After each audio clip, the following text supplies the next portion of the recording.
2010년대 국내 힙합 씬에는 마치 원피스의 사왕처럼 한 세대를 풍미했던 4개의 세력이 있었습니다. 딱히 별 이유는 없이 시리즈로 준비해봤습니다. 한 세대를 풍미했던 레이블 사왕, 그중 두 번째 비스 메이저 컴퍼니입니다.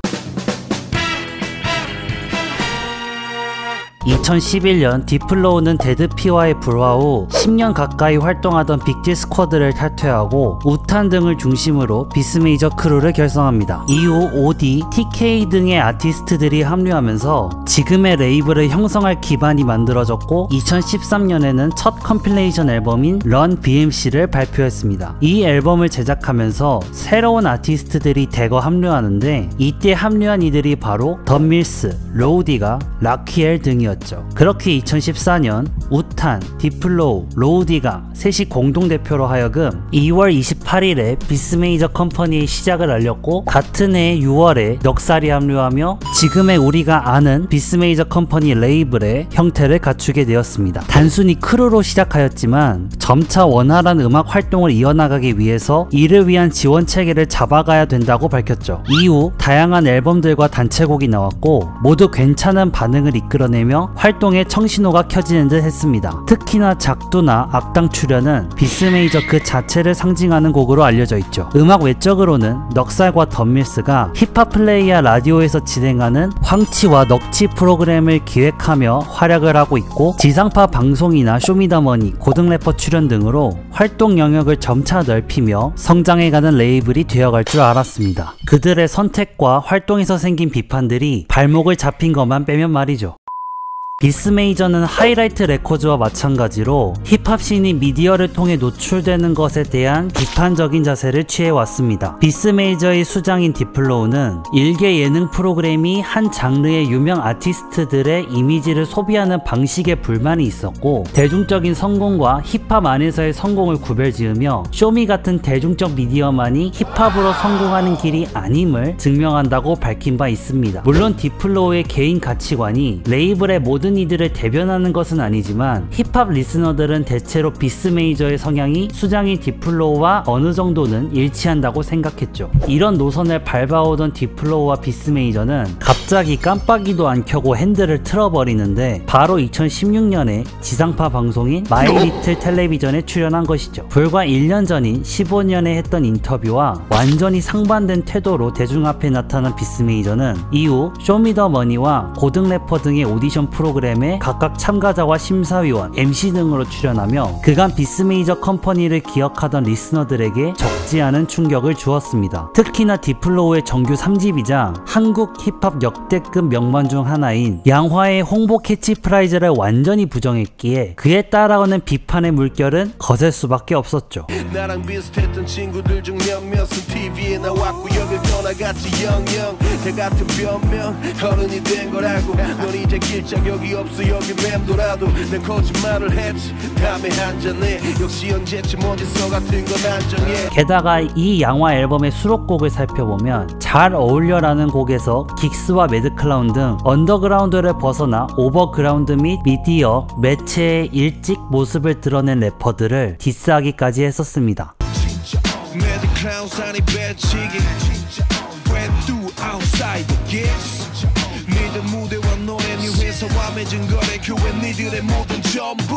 그런 인물이 갑자기 미디어와 매체에 등장했기에 그를 동경하던 이들이 하나 둘씩 반감을 가지기 시작했고 이때를 기점으로 시작된 것이 다름 아닌 바로 디플로우 대 덤말릭 저스티스 디스전입니다. 이들의 디스전은 제 이전 영상에서 정리한 바 있으니 간략하게 소개하자면 한때 디플로우를 진심으로 리스펙하며 그의 가치관을 통해 성장했던 덤말릭과 저스티스는 그가 노선을 바꾼 것에 대한 배신감을 느껴 시작된 디스전이었지만 서로 치열하게 싸웠던 것과 다르게 그들 또한 디플로우처럼 방송에 출연하는 등으로 노선을 바꾸면서 결국 승자도 패자도 없는 디스전이 돼버렸죠. 결과적으로 이들의 행보를 보면서 느낀 것은 신념을 지키며 사는 것은 매우 어렵고 대단한 일이며 변화를 받아들이는 게 결코 나쁘지 않다는 것을 보여주고 있습니다. 다만 당시 디플로우와 비스 메이저를 향한 비판이 다소 도를 넘는 부분이 있었기에 여러 가지로 짚고 넘어가지 않을 수 없겠네요.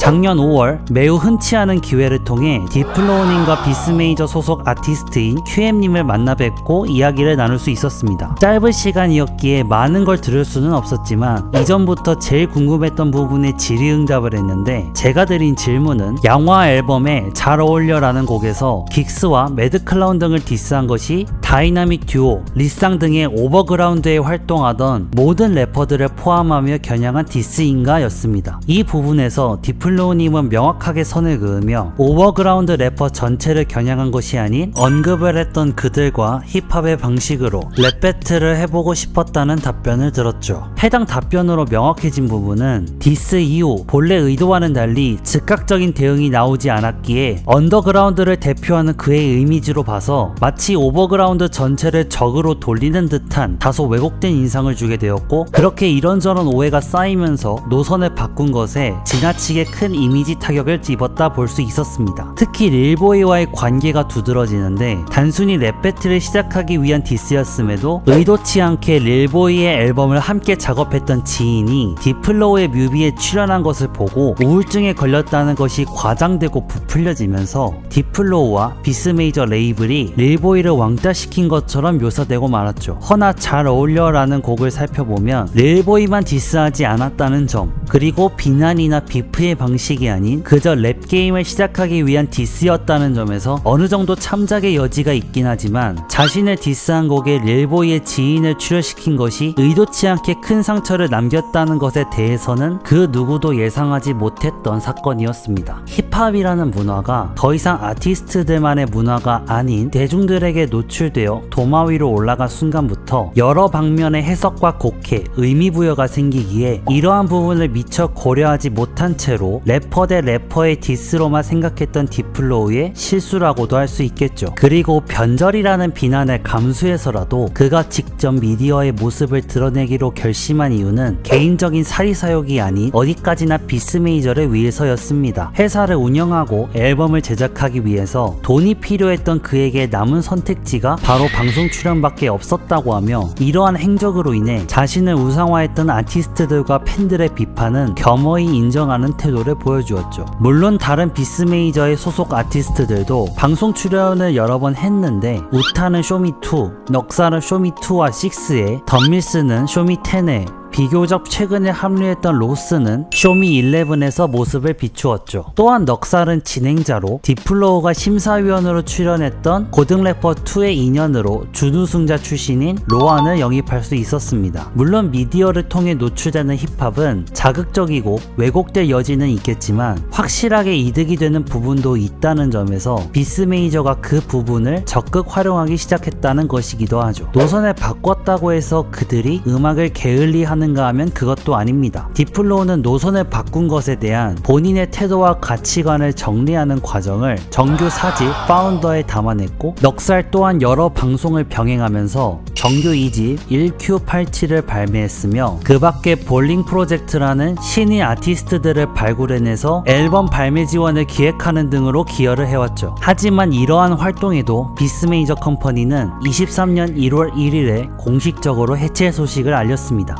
사업적인 부분과 음악 활동에 대한 가치관 충돌, 그리고 아티스트 간의 의견 규합이 맞지 않았다는 이야기를 덧붙였죠. 비스메이저 자체를 없애는 것이 아닌 크루 체제로 돌아가는 것이기에 사업 확장보다는 음악적인 측면을 더 집중하기 위한 최선의 선택이었다고 합니다. 레이블 해체를 결심한 원인이 노선을 바꾼 것에 대한 비판도 포함되어 있는가 하면 그것은 결코 아니겠지만, 레이블을 운영하는 과정에서 어찌 보면 커다란 홍역을 치렀다고도 볼 수 있겠네요. 비스메이저는 국내 힙합씬에서 변화를 받아들이는 과정 속에 나타나는 양날의 검을 대표한다고 느꼈습니다. 그들 나름의 신념을 지켰기 때문에 상대적 소수의 팬들과 지지층이 생겨났고, 그 신념을 바꿨기 때문에 절대 다수에게 레이블을 세상에 알릴 수 있었지만 그에 따른 비판을 받을 수밖에 없었죠. 무엇이 과연 옳은 선택이었는지 알 수는 없지만 적어도 자신의 길과 이끌어갈 사람들을 위한 최선의 선택을 했다고 생각합니다. 신념을 지키는 것은 당연한 것이 아니라 매우 힘들고 대단한 일이니까요. 여러분들은 어떻게 생각하시나요? 아주 나빠 보여 우리 낫자